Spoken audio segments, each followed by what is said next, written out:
अस्सलामुअलैकुम, आप देख रहे हैं होराइजन न्यूज़ एचडी। खबर शामिल करते हैं साहिवाल से। यूनिवर्सिटी ऑफ साहिवाल में रंगारंग स्पोर्ट्स गाला की इख्तितामी तकरीब में नुमाया पोजीशन हासिल करने वाले तलबा तालबात में इनामात तकसीम किए गए।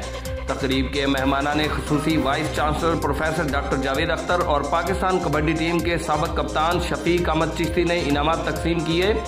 तकरीब में असातिज़ा और तलबा तालबात की कसीर तादाद ने शिरकत की। यूनिवर्सिटी के वाइस चांसलर ने स्पोर्ट्स गाला में जीतने वाले तलबा तालबात को मुबारकबाद दी और हम नसाबी सरगर्मियों के फ़रोग की अहमियत को वाज़े किया।